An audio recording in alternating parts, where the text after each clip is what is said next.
right, so hey, hello again. It's been ages since I've done anything on this channel. Kind of wanted to have a little bit of update on the coronavirus, yay, which everybody else is talking about. The reason I'm doing this video today is essentially I want to talk about the COVID-19 in the entertainment business, specifically the live concert industry, because I'm not really hearing anybody talk about it other than just a few tours have been pushed back, or I think Pearl Jam announced it, spring tour went away, a few concerts, and a few festivals have been canceled. But there's an impact of this that people aren't talking about, and that's the economic impact on the people working these events, which is sizable. I don't want to go into any kind of freak out, Chicken Little, sky's falling stuff here. But I do think that this is a much bigger problem than most people are talking about and is being reported. And anybody who's saying this is nothing is got their head in the sand. And all I do is just listen to the CDC or WHO to know that this is a bigger issue. Like I've been listening to a lot of the experts and stuff. There's a Joe Rogan podcast from yesterday, and I wish I could remember the doctor's name, but he's a pathologist researcher, if I'm using the right term. And he was on, he was on CNN and all the other channels right afterwards. So it's not like he's a crazy outlier. He's a guy who talks to various government officials, been a researcher for a long time, and he basically said this is going to get much worse because there is no no vaccine, no immunity buildup, and he was saying that the scientists are expecting 90 million infections in the U.S. alone. That's not to say the death rate's gonna be massive, although it's the hospitalization rates and everything else that's gonna screw with us. All that being said, as I said, what I want to talk about was the concert business. For those of you who know who I am, and chances are if you're watching this channel, you do, I'm a drum tech. I work for Def Leppard. I've worked for Heart. I've worked for Yes. So what I'm saying here is public information. I just want to very carefully stress there has been no conversations that I've been part of or heard of at any levels of our camp regarding our tour. So I haven't heard. I'm sure there is, because I'm sure that every band manager and every promoter is discussing this stuff. But I've heard nothing. No one has said that there's a show could be canceled, delayed, or whatever. I'll make that very, very clear, because if somebody goes on Blabbermouth and says, "Hey, Def Leppard's drum tech says the show's canceled," they're lying through their fucking teeth, and that's not what I'm saying. What I want to talk about, though, is that the panic in my part of the industry is becoming very, very real, and I want to explain why. For people who aren't in the entertainment business, this is this is potentially a really devastating economical thing. I caught Vice President Pence on a White House press conference a couple days ago. First time I've listened to him talk in ages, and my feelings on the administration aside, I at least felt he was trying to be honest and doing a decent job in his speech. One of the reporters asked him about the economic impact of this and what the plan the administration has, whether there be some sort of bailout or tax break or something. What would happen to cover people who are going to be losing all income? And the reply he had was, well, he talked to a bunch of businesses and he felt really good that there were a lot of business leaders who are aware of this and working with their employees.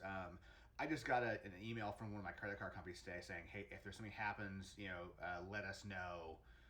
So credit card companies are actually, at least they're, well, I don't know if they're willing to work with anything, but they just said hey, if something happens and you need to talk to us about, your billing, let us know. I thought it was great. However, there's a lot of people who don't work for large companies or don't work for any companies. And you don't work, you don't eat. Most of the people in the entertainment business are freelance or contract workers. So I'll use me as an example. I work for Def Leppard. I get paid from Def Leppard, but I'm only paid when I'm working.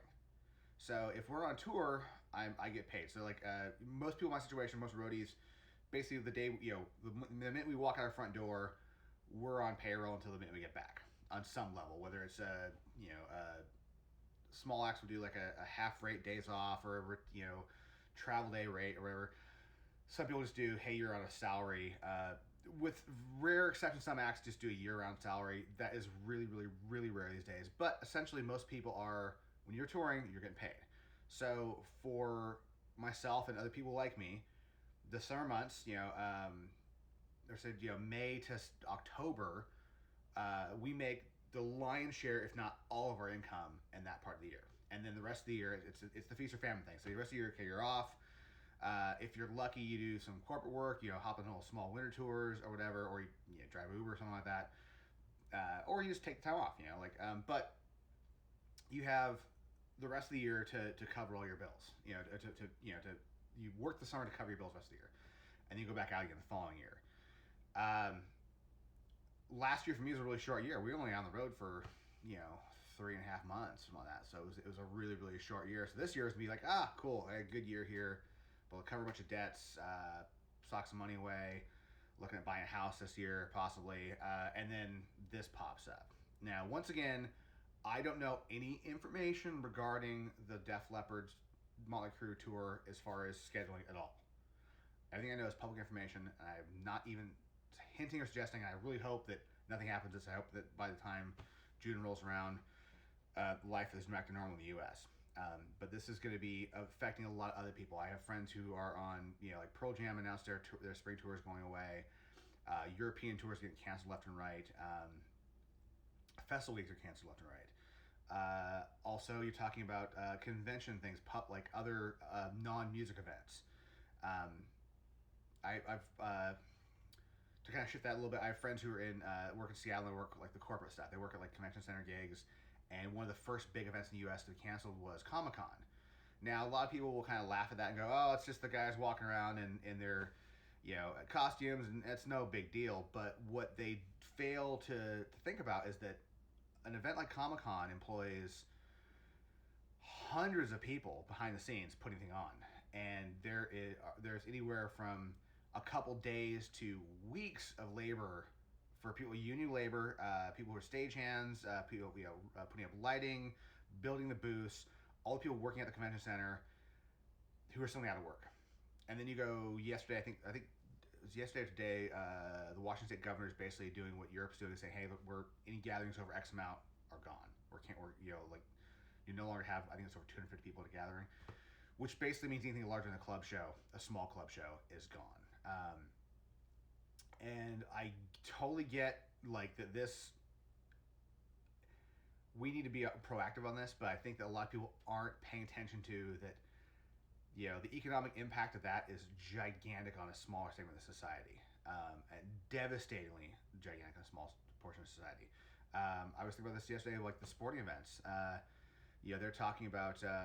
I know they talked to NBA already about not having fans in the stands for NBA games, and I'm sure that's happening with Major League Baseball.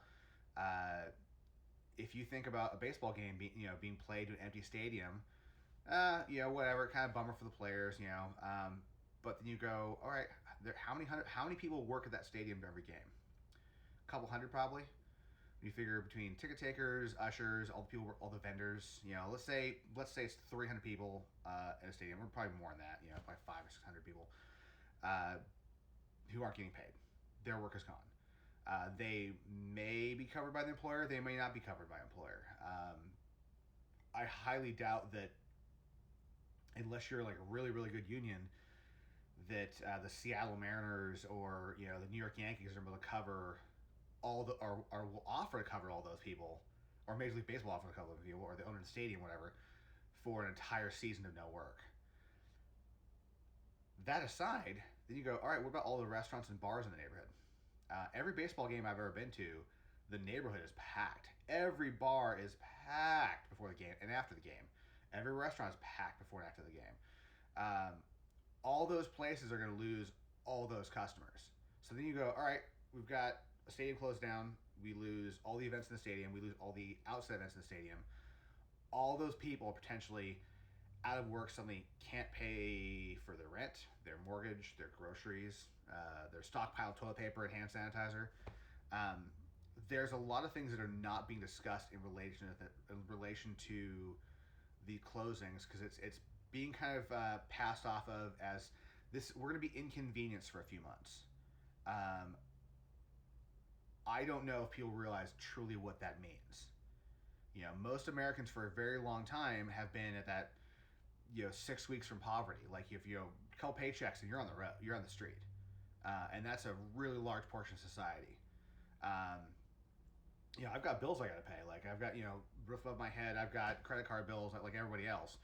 And if I run into we can't go out, suddenly I'm hosed, and that's on me. I'm not gonna blame anybody else for my financial decisions, and I don't think anybody else should.